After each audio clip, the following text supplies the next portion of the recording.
on. For some reason, it is not letting me even push the viewers. It's getting everyone now.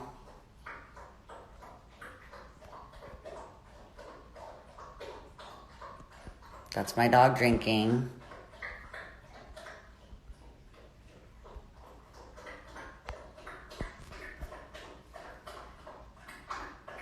Perfect. Okay, okay.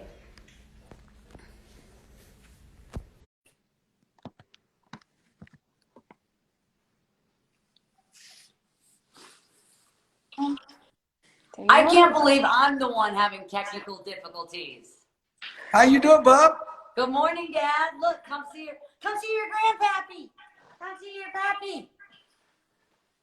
Look who's here with me. Oh, wow. Mr. Bo. Bojangles. Mr. Bojangles. He's named Bo after my dad's high school nickname. Why did you get called Bo in high school? You know, my dad just started calling me Bo. And then, obviously, then people started making it Bo Ray. And so some people call me Bo and some people call me Bo Ray. And so is that why my Uncle Kevin's called Kibo? You were Bo and Kibo? Yeah, that's Kibo. Matter of fact, you can see Kibo on the wall. See his picture up there, the black and white photograph? My favorite Kibo story is right after Pappy passed away. Kibo came to my concert because I had a tour going on, which was really hard at that time. Remember, today is the 14-year anniversary of Hannah Montana premiering. And you and I are doing this today. And it smells so lemony fresh everywhere. Remember that episode we had about, oh, it smells so lemony fresh. Sweet nibble. Let's sweeten it. There's sanitizer everywhere. And we're definitely, so lemony fresh. We are displaying social distancing to the max. We're about 1,800 miles away. We are overachievers. That's the Cyrus family way. Here we are. And I love the show. I watch every episode. It's so good. I learn from it. I did hear a few cuss words. Mother had the sharp tongue today, didn't she? Mother always does.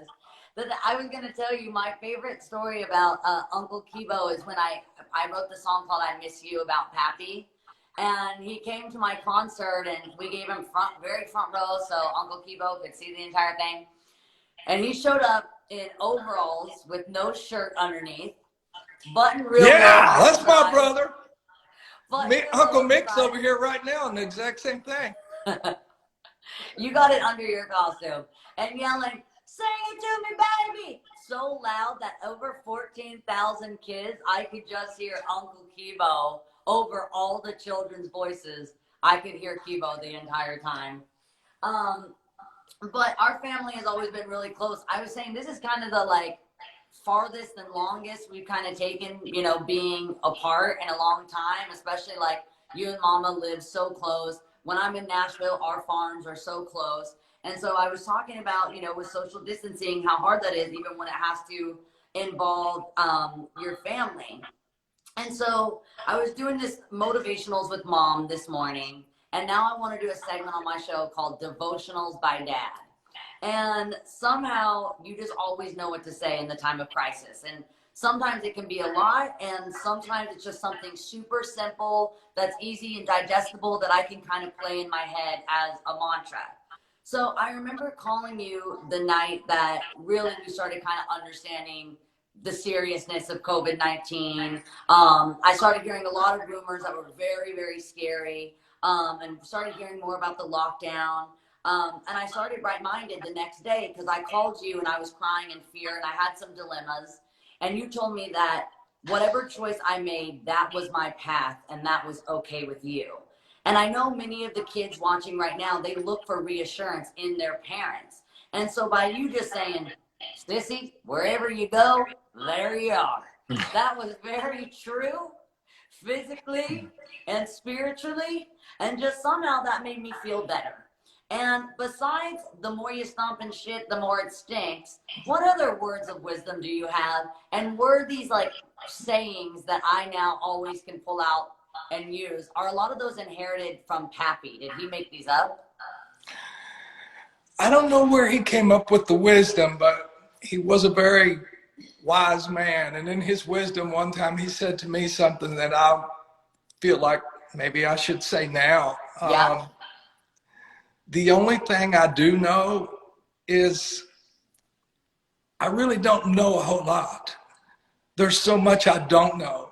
And this is a time period in all of our lives where there seems to be more questions than answers. But a couple weeks ago, I was going to the studio and there was a church sign, and the church sign kind of stopped me in my tracks. I jumped out and took a picture of it, and the sign read, "Faith is a verb." And on this given day, I think that that's something that we could all take to heart. Faith is a verb. It's an action word. It's something that you have and you act upon it. It's an action word.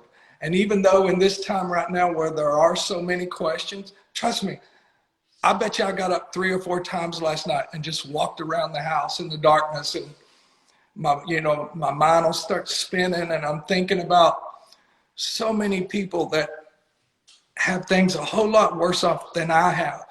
And sometimes I feel a bit guilty that I might be worried so much or having such high anxiety when others maybe have things a whole lot tougher than I do.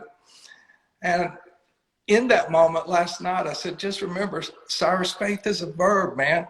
You got to have faith. You got to pull yourself together right now. And you got to be whatever it is you were put on this earth to be in this moment.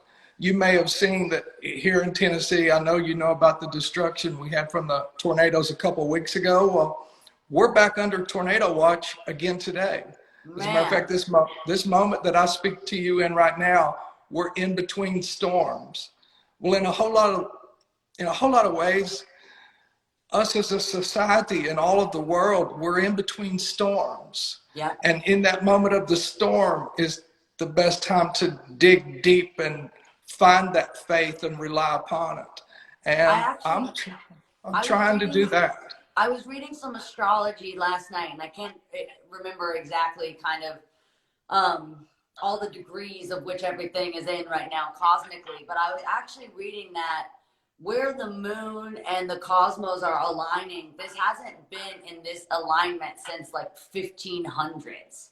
And we're actually in a shift of like a 2,000 year cycle. Apparently we're going into a new cycle of the next 2,000 years. It actually said that it started in 2012, which I definitely felt that cycle begin at that time. I don't know if you can really remember exactly 2012, but it was when, we had kind of just ended Hannah Montana, which is funny that now we're kind of celebrating the beginning, but we had just ended. And you and I didn't know what to really do with my life or my time, because our schedules for 8 years were so filled. Every morning, same schedule, same ritual, 8 a.m. We knew we'd wrap at 6 p.m. We knew what our life was. And that's what I think a lot of the worry, anxiety, and fear is happening for so many people around the globe right now, is because, some days we don't love to get up for work. Some days are harder than others, but it gives us a structure. It gives us an idea that we know what we're going to do today because it's routine. And so when you lose that routine, you can feel like you don't even know what to do with yourself, or feel like, for me, I didn't know my worth because so much of my worth and value was wrapped up in a character that I got to go and be 5 days a week, and kids would enjoy, every night at home, that then I felt like I had less value because I wasn't contributing to that anymore. But apparently since, 2012 until now, and then actually it said that early on in January, I think they said January 12th was when this shift really locked in that we haven't had in, thousands of years. And well, I happen to be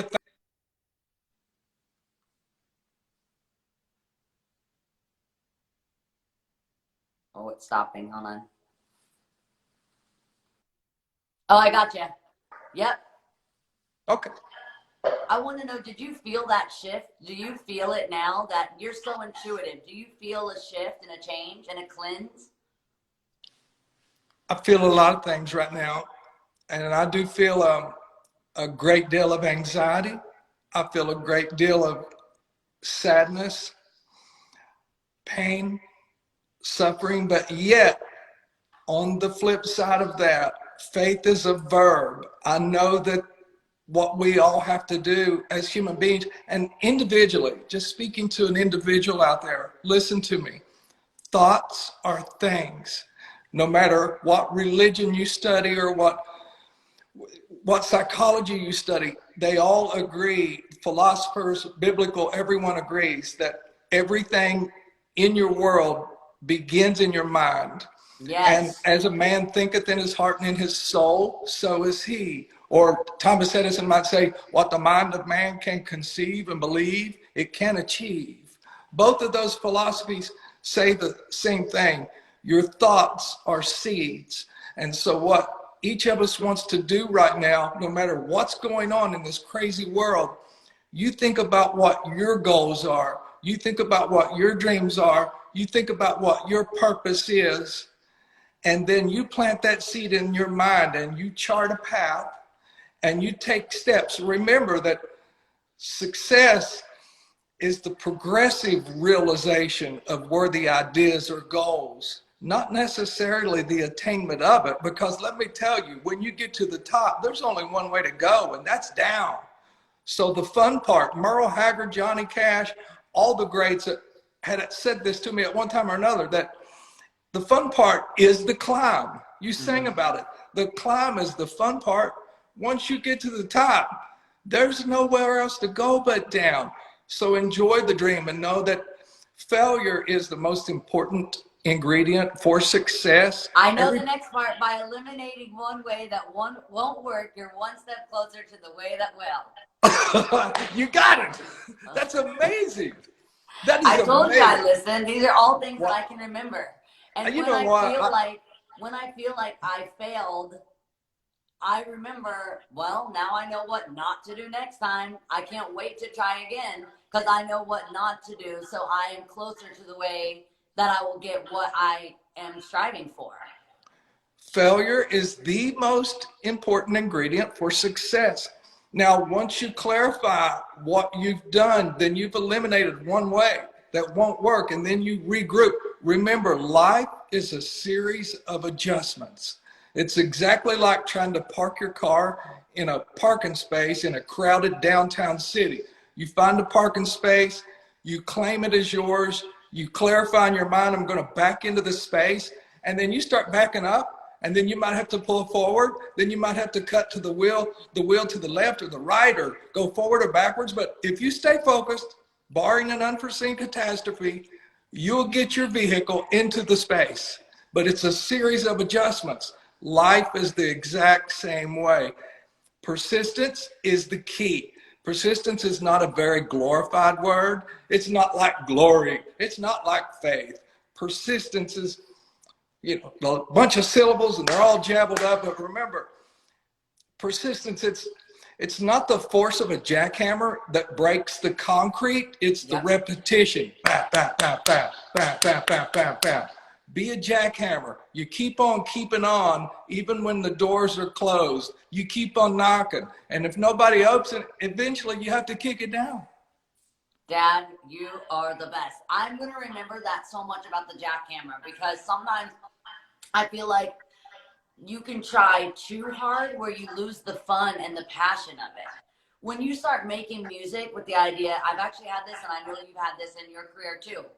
I've had people tell me, you got to go in the studio and write one more song. You need one more song to complete this album, and it's going to be the hit, and you got to write the hit. You can't go into a studio writing your biggest song. Look, it's laughable. It's funny. You do not know how many times I've heard one more song. I've heard 10 more songs. I've heard start over. I've heard erase the whole thing. I mean, hey, but you know what? Here's the key. You make your music or you do your art for the love of it. That's the whole thing. You do it because that's what your passion is. Art is art. It can be seen as different ways. You do what you do because you love it. If somebody likes it, that's great.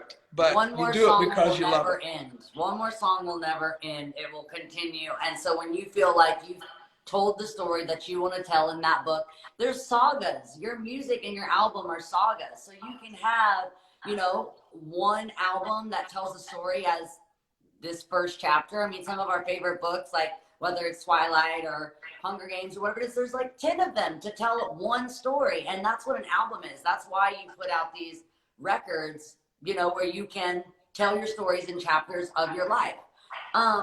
Can I tell you one thing? This is so embarrassing. I've never told this before, but I'm going to tell it now because I think it's so important. Yeah.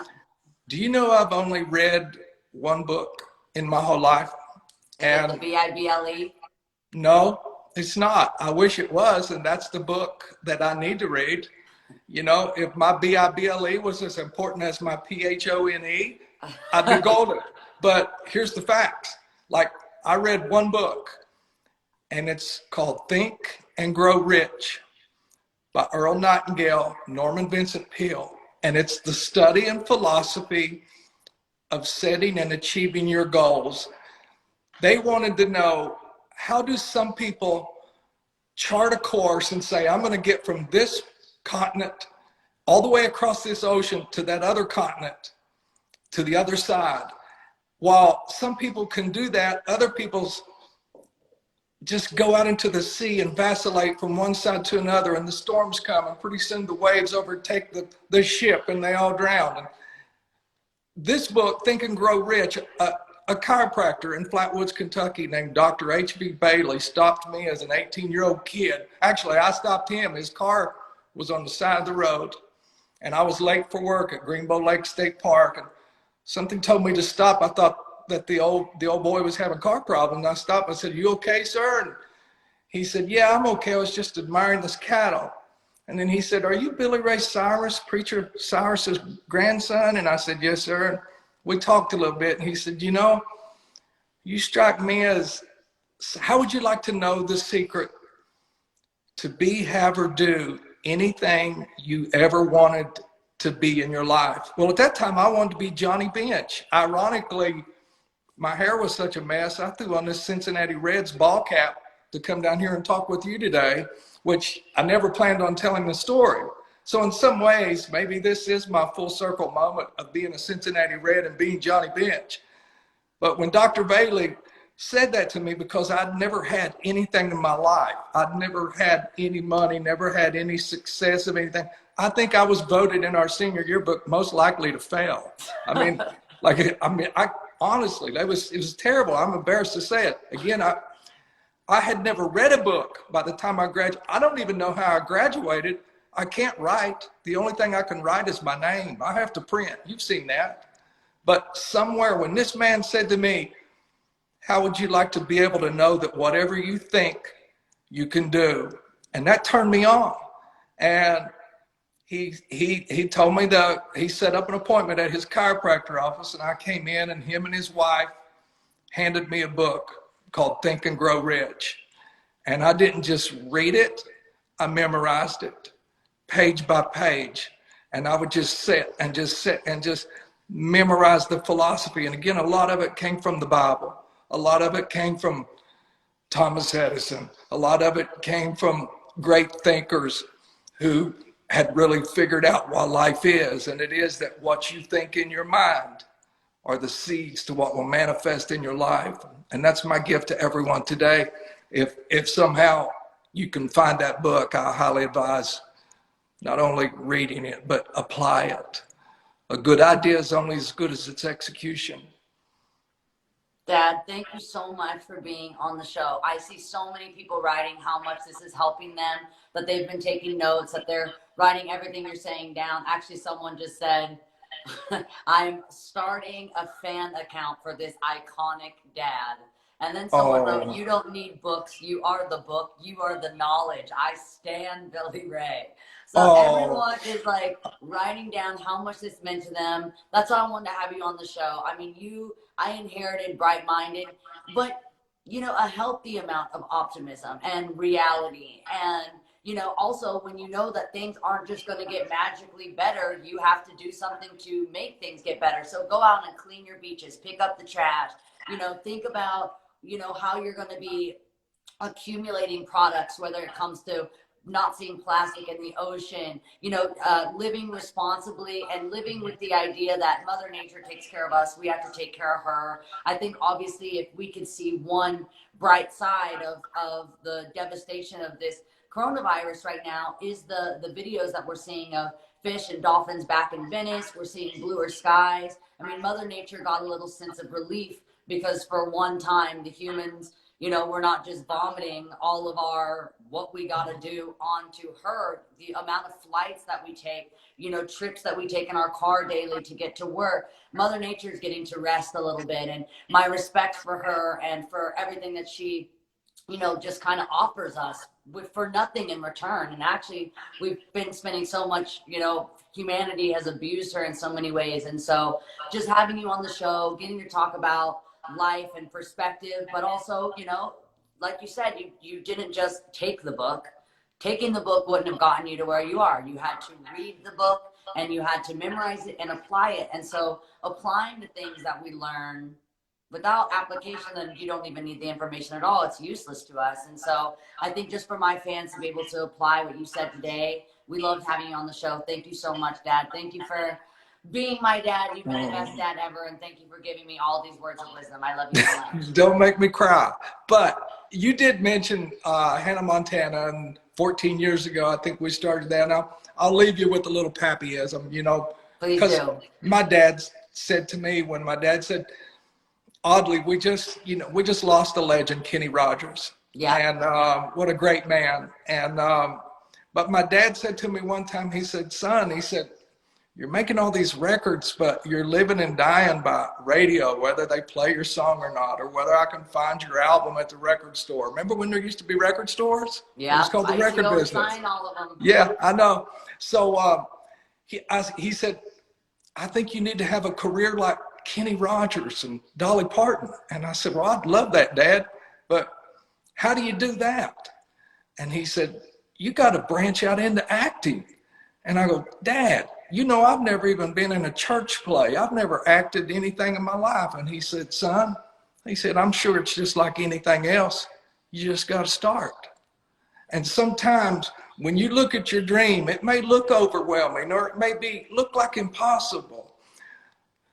When you write something down, clarify it, you give it life. When you write down, I am going to be an actor, you give it life. When you go and take an acting lesson, or when you go to an audition and fail, you go and get hired. It doesn't matter. You start. Starting is the most important part of really, once you've clarified your goal, just start. You'll find your way down the path. Now, that being said, I got to leave you with one person who told me to tell you hello, and Tyler Perry. Yeah. How many times have we been entertained? That's a great one. How many times have we been entertained, laughed? And Tyler Perry has become my friend, and he so wanted to tell you hi. And he has this thing going around right now, and I was wondering if by chance you might join me in one little course of this, and maybe everyone can sing along with us. It's something you used to sing a whole lot as a little girl. So I'll start singing it, and if you feel like joining in, feel free. But it goes something like this. He's got the whole world in his hands. He's got the whole world in his hands. He's got the whole world in his hands. He's got the whole world in his hands. And then you used to sing, he's got Brandy and Trace. In his hands, he's got Brandy and Trace. In his hands, he's got Brandy and Trace. In his hands, he's got the whole world in his hands. Hey, thank you everybody for joining us. Follow your dreams, live life to the fullest, be happy, and hopefully I'll see you here again. This has been a lot of fun. I love you, Dad. I learned more than anyone else learned. I love being here with you. I love you, Dad. Thank you so much. I love you. I'm gonna call Noah now. Look for me on the ball field. I'm going out for the Reds next year. Love you, I've clarified in my mind I'm going to be the first 59-year-old catcher ever to be drafted. Well, as he thinketh, shall he do. Bye, Dad. I love you.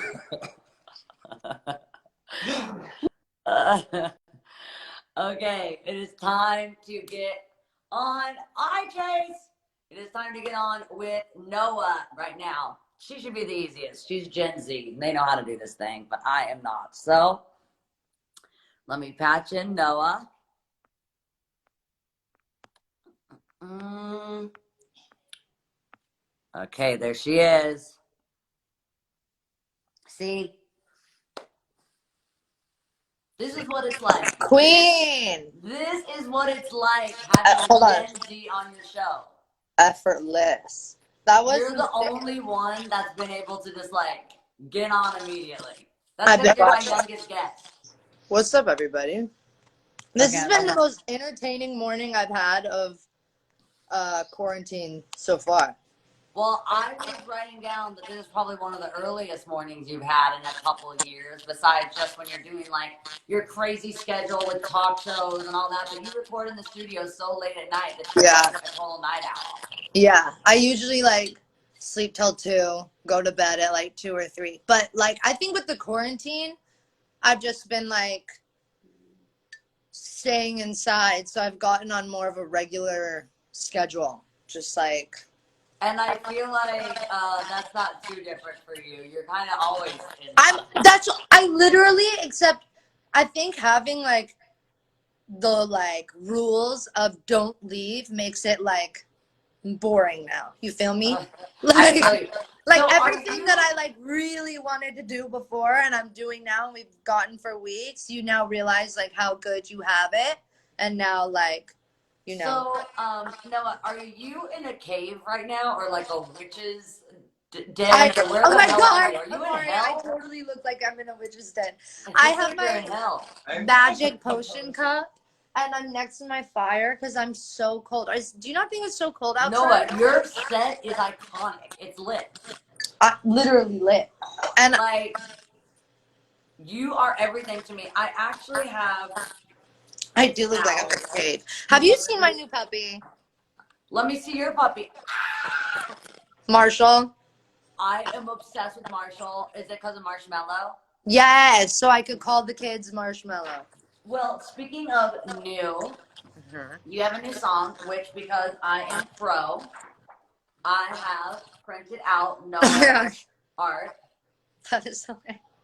It's like being on Jimmy Fallon. You know, but a little more lo-fi. So I just screenshot of that. Basically, a selfie of Noah in her home. Oh my God. This is Noah in her bedroom. Yeah, this is me doing my rituals here at the fireplace. So and that's just right outside who in is the a complete baddie. And I was talking about this morning we were going to do motivationals with mom, devotions with dad, and Noah talking about I got some violence, he saw Jesus. So tell me about this song. Tell me just about this song, how it came about. So I met kind of my writing partner because I feel like you can agree like it's nice to like finally like work with like just like one person that like you feel very comfortable with and like you guys just kind of get into like a groove of writing a ton of songs so easily together. And PJ and I met each other in Bali and he played me a chorus that he like had an idea for and he was like, this came to me in a dream last night and I just put it down and I think we should work on it when we get home. And it took us about 3 months of, you know, the world being on fire, animals going extinct, people moving away from tradition, and like the world just kind of,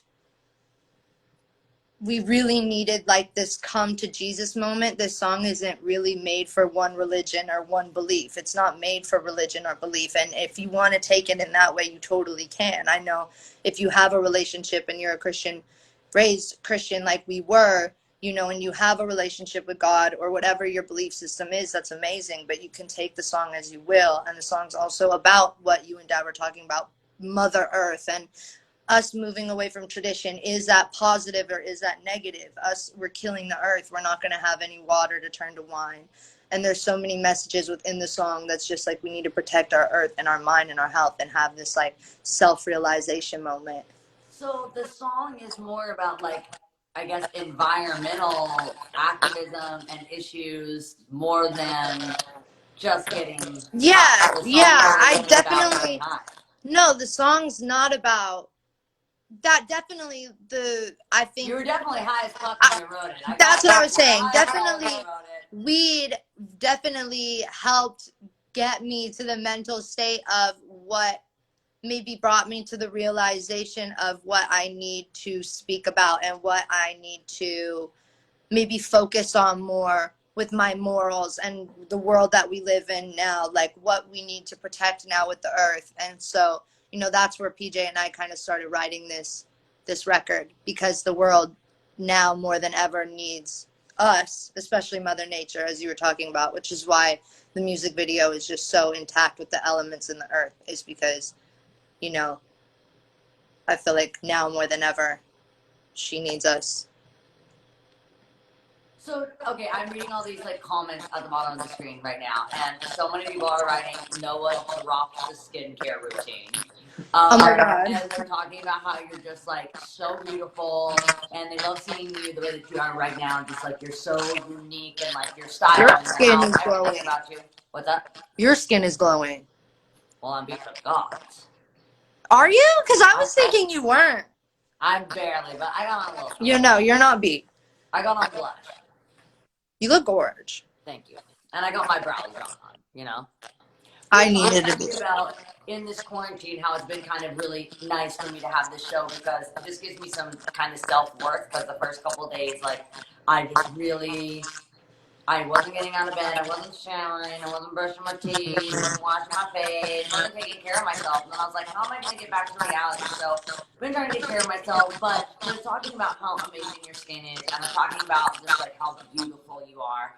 And when I read those comments, I always think about, oh, there's so many times where you talk about like your insecurity and how you feel about yourself, and like on days where you're feeling more insecure or more anxious, or you're struggling with like, you know, just the enemy between your ears, which is like our brains, when it starts attacking us and looping. What do you do when how do you stay, I know you're not like bright on the outside, but I mean, like, you don't like, you're not like, you know, rainbows and sunshine. Yeah. But how do you stay positive? You know, I definitely need like people like my family and people close to me that like I need to turn to sometimes, because, you know, there's a lot of really positive comments, but also I feel like my brain has just been flooded, and I know you more than a lot of people can understand, than people listening, because you and I grew up the same way, you and had so many people from the outside coming in. And wait, they're saying no one can hear me. Oh, audio. I know, I can hear you good. Okay, audio Yeah, is good okay. now. So, I don't know. I felt like so much negative stuff was kind of like put into my brain at such a young age. But, you know, now I kind of have gotten to this point where I'm not living for other people. I'm just living for me, because I wasn't doing that before. And the second I started making choices that were just for my happiness, and that even started with maybe getting kind of some bad people out that, you know, my family, you especially, may have like pointed out to me that some bad people might have been in my life that, you know, weren't a good example on me, that might have been hurting my mental health as well. And there was just so many things that were also hurting me just after being on a long tour, and also suffering with the body dysmorphia that I have had since I was so young.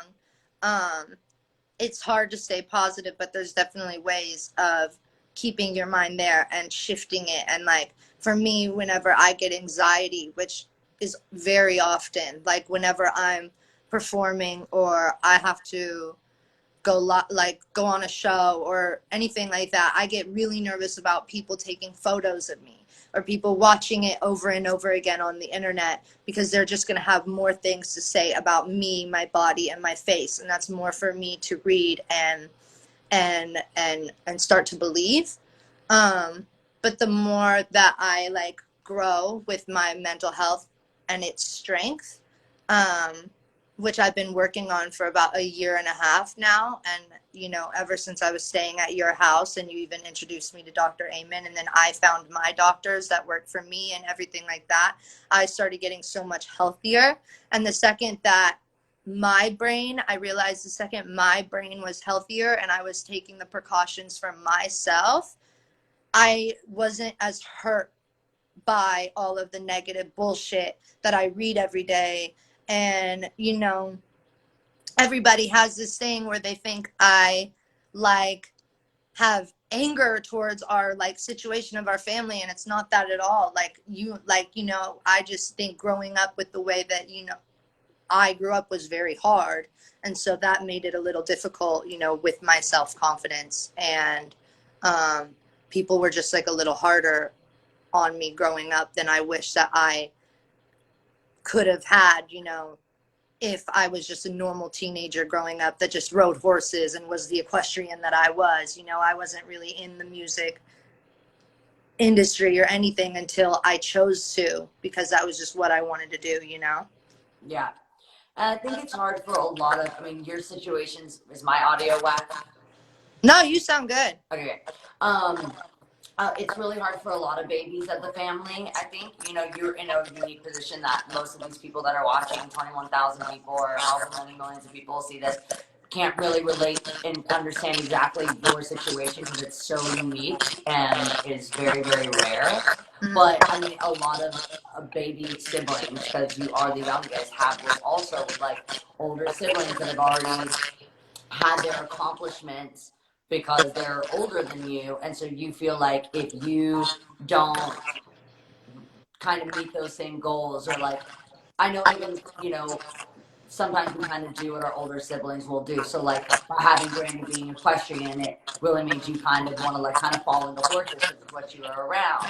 And then music being such a part of our family, but that happens like for families in all different ways. I always use like basketball families as a good example. Like basketball dads, I feel like sometimes their sons, or even like Kobe and Gigi, they're such a good example. Gigi loved basketball, and that was like something that just went within their family and was in their blood, and that was like their amazing legacy that they had, you know?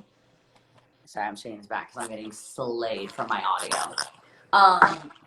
Yeah, I agree. Actually, using the basketball or sports families, that's actually a really good way to kind of compare it. I never really thought about it that way.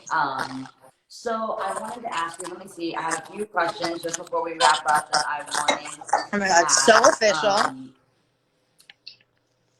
I pretty much just want to talk about like when you're traveling and when you have that downtime or when you're alone, because a lot of people right now, not everyone is like quarantined or isolated with a buddy.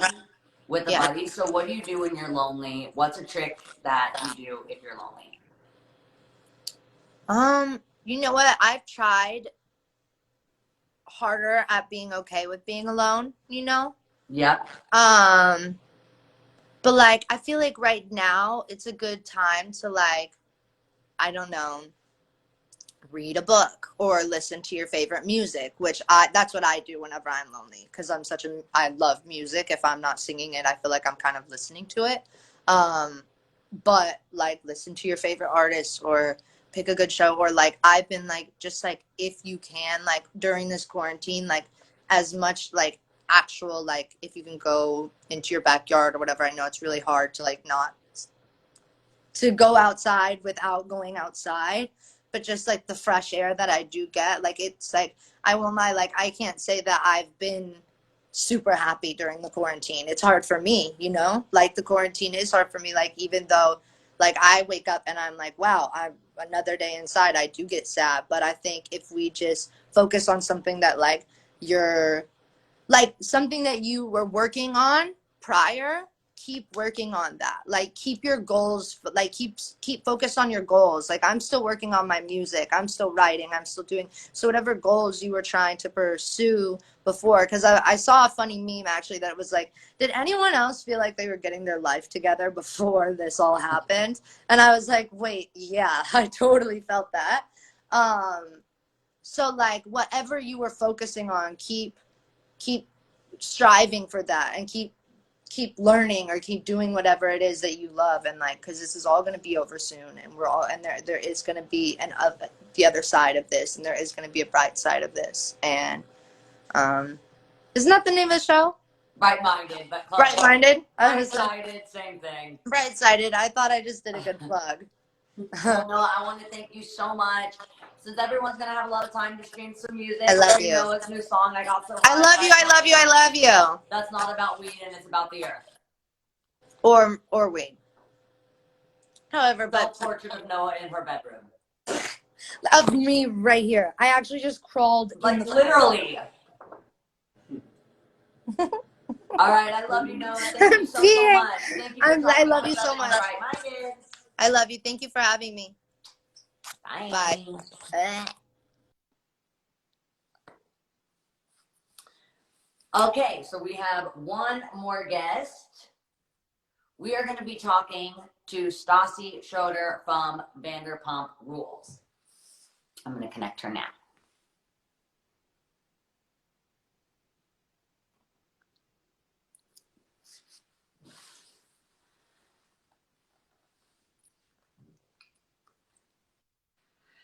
Hello. Hi, I have a very chatty family. Sorry that took so long. No, I enjoyed watching it. I was like, oh my God, so much wisdom. My Jeez. dad is so deep. Yes, totally. I thoroughly enjoyed that. Listen, Miley, you're making me so cool right now. My sister has been messaging me and she's like, Miley is woman, Miley is God. I'm done. I can't get over this. You're officially cool. So thank you. You are for that. making me the coolest person also because we are like counting down for tonight's episode, and so now I get like to have like is a pre-cap a thing, like a recap but a pre-cap, is that a thing? Yeah, I mean, we're quarantined. Shit's weird. I think it should be a thing. Let's make it a thing. We can call it anything that we want. Yeah. So I actually am getting my next level basic on, and I'm doing printouts. So I can, Thank you. I'm so excited about this. The Definitive Basic Bitch Handbook. I've been getting pretty basic in here with a lot of crafting, perfecting my eyebrow arch, deciding if I want more straight or more height. I've been working on snatching my bun. I've been doing all kinds of basic shit. Thank but you, Froze. I want to talk to you about your book. I want to talk to you about your book because this is a good time for people at home that feel like they have something to say to start writing their own book, even if it's just something that we're using Instagram as a tool you could maybe do. I was thinking it would be cool for someone to make a storybook, but it just be on your stories and you can read it like boom, boom, boom, boom, boom. So like a story a day or something like that. And I like that you're telling people that like not all books have to be super serious, because I think it makes it like unattractive when, especially in a time like this, like we want escapism. Right. So how do you start writing a book? Because I saw you doing it on the show and it looked really hard, and like it was hard as shit. It looks hard. It was hard as shit, but it was an idea I had for a really long time. So like writing up the proposal was like, I guess I would say probably the hardest part, like kind of organizing my thoughts. But it's all about like writing about what you know. And so when I thought about it, I was like, God, I'm so good at being a basic bitch and just like really embracing what I love. And I feel like that's the message that I want everyone to get from it. Even if you're not a basic bitch, it's really just about embracing what it is that you love and not being ashamed of it. So I feel like it's something that everyone can relate to. Exactly. And I think, you know, especially with you having the platform that you have and having Instagram, and like, I feel like it's all kind of like the people that follow you, they follow your show, they read your books. Same thing as like for me, they watch my, you know, when I have Black Mirror, whether I have music, like they're already tuned in. So that's why I think we're so lucky that we have these platforms, because they're really kind of like curated like for your audience. And like, I'm totally your audience. But it's so you know, crazy again, that like, you're our audience. Actually in life, like I really overthink a lot of things, and like I'm pretty like complex, as you saw from mostly my dad. He's like, everything is all super, super deep. And like, I feel like there's times in life that like, I would like to just kind of like calm my brain and like have some good basic things that I could do that are just like, I can kind of like turn off and just like have some fun. So what are some things you've been doing now that we've been quarantining, like super basic things that people could do at home? I don't know if it's like cooking, or what have you been doing to keep yourself occupied? Oh my God, cooking is super basic and trendy right now. Everyone's learning how to do it on Instagram. It's like the thing. I tried once and that didn't really work out that well. So my fiance is cooking for me. That's how I'm dealing with it. I just think it's all about when you're feeling stressed, or if you, like you said, like if there's, you just want to have a moment to turn off your brain. I've been rewatching Real Housewives of New York City. Super basic. Love That's it. helped me. Decorating my home, just like honestly, like not feeling guilty about the fact that this is a time to relax as well. Like Yeah. it is, I feel like there's also this pressure for a lot of us to be like, okay, well, we're at home, so yes, it's time to like work on something and do what you're, do the things that you've always wanted to do. And that's great. And if you feel motivated to do that, then that's awesome. But it is also a time to like decompress and recharge your batteries, because when are we ever given a time where we're forced to just be, Yeah, I love the idea of rearranging your space, because I did that also. Like, this was my glam room. I can kind of show you. They'll probably, like, this was my little glam room, but now I turned it into a set. So I have, like, oh my God, I have my dog. My dog is a DJ now. Oh, hold on. He said hi. This is my, where is he? Hold on. This is my puppy. Hi, buddy. oh, And this is my other puppy. Emo, say hi. Oh, here you go. Come here, say hi, Emo. So I turned my like glam room into a studio. I love it. So I did the same thing. I like got this, like I had this light up mirror. So I had things that I already had kind of like around, and I created this little studio. And so I was thinking about how you can take materials that you already have like in your house, and you can give yourself a whole new space. Yeah, by feng just, shui like, that shit. rearranging the shit that you already have. Yeah. Oh my gosh. And it's so much fun.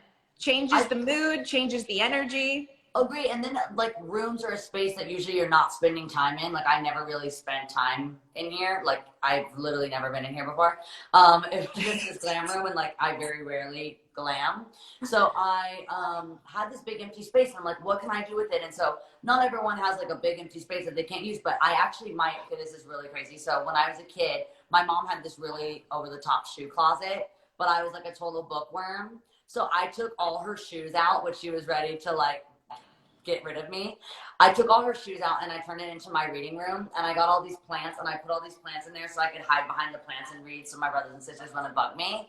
And so finding a place, even if it's your own closet, and like just putting something tiny in there, and you go, now my closet is my reading space.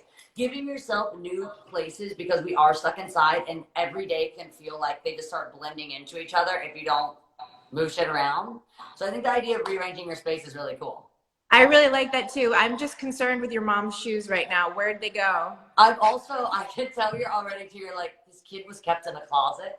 It's always a little bad when I like would invite people over and I'm like, this is my bedroom. It used to be my mom's shoe closet. And like you can see people got like a little bit nervous.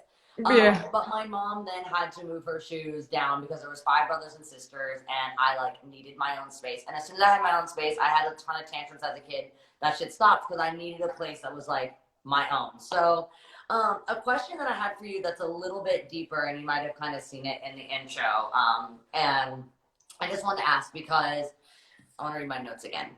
So the one thing that I wanted to ask you was, I'm obsessed with your show, and I'm like obsessed with reality TV, but it is drama encouraging, and I start really becoming, my boyfriend calls it conflict seeking after I watch Vanderpump, because I start trying to recreate my own version of it.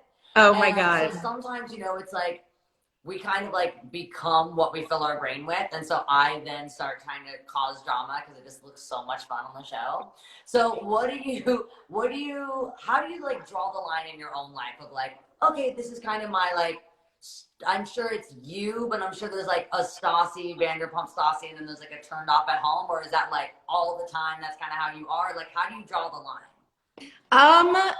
Oh my gosh. You know what? I feel like, these are my actual real friends. So just because we film 3 months out of the year, I'm still around them 24/7 all year round. So That's wild. Yes, it is. And it kind of never truly ends. I think I'm just able to like find ways to like decompress. You know what I mean? Like when I come home, I'm not like really dealing with this, but they are my friends. So I am. I've never really thought about that. I just thought, I like that I don't like that you're now inspired to be more dramatic and seek conflict. I felt like when people watch Vanderpump Rules, it just like drives them to drink more. Oh, it does, and that's when I become the most conflict seeking. I'm Okay. like, that looks so much. Actually, Amy Schumer was on the show, and she said she was really nervous for you guys to be sharing all the shot glasses. I saw that and I felt like, well, I'm really concerned for the Real Housewives of New York. Like, can we check in on them? Yeah, we got to check in on our beloved reality show Yeah. characters. So I was talking about like how, you know, obviously there's like the fights and the stakes and like everything is so heightened because like it is a form of entertainment. Do you guys ever like lose yourself and just forget? Well, probably when you're wasted, but like forget that the cameras are there and then you watch an episode. Like I do that with pictures where I'll be like, wait, I did what? So like, do you ever see the episode and you're just like, oh my God? Yes, that's the worst. It's always when you get wasted. It's always when I'm drinking. I mean, I feel like I've forgotten that the cameras were there since like season 1. I got really used to it. And now it's been 8 years. So it's just like the way that our lives are. But watching the scenes back and being like, I don't remember it that way. I don't remember it that way. And just sweating and cringing every single time I turn on an episode, it's like I start like literally having the shakes and I can't control it because who knows what they said when they were wasted. I know. I would not be able like to deal. So I did have one night, you were like out of town. I think it was right when your book was out, maybe, that I went and had a party at Tom Tom. You did. I'm so sad. I went that night at Tom Tom and it was so much fun. And it was just like, it was so amazing because it was kind of like, it reminds me, I mean, Lisa Vanderpump is a freaking genius because it was like going to Disneyland or something because it's like when like little kids get to meet Ariel or something and they're freaking out. It was exactly like that. And it was like getting to be in the episode. It's like Vanderpump Land when you go to Tom Tom. It's totally Vanderpump Land. And she had the dog on the table and everything about it was just how it was on the show. And so I just thought that was really cool because, you know, when I was doing Hannah Montana, the way that me and my dad's dynamic was on the show and even the way I was with the friends, that's really how we were, even though we were scripted. So it was just really cool to see that it really is that way and that even though there's a lot of drama, there's a lot of love. And a lot of people are going to be trapped, you know, in smaller places with, you know, we're spending a lot of time. There's a lot of energy, you know, you don't have a ton of space. So like, how's it going with you and your fiance being in a space where you're together, I'm guessing a lot right now? Yeah. Well, I mean, the thing is that we already are together all the time. We work together. He came on tour with me. Like, so we've already gotten used to being together 24/7. So this really doesn't bother me, like being stuck. He's over there, being stuck with him. I think what bothers me is like, I miss like going to the Grove and stuff like that. I mean, he can just walk into the other room and go play his video games if he wants to, you know? Yeah. That's really good. I'm glad you got a little space, but I think that's what we all need right now. So even if it's your mom's shoe closet, or if it's the shoe closet, make a space of your own. I wanted to thank you so much for being on the show. You have so much Thank you. good advice. I'm gonna work on being more basic, and I'll send you photos of me doing it. Yes. All right. Thanks, you, Miley. See you Bye. on TV. Bye. Bye.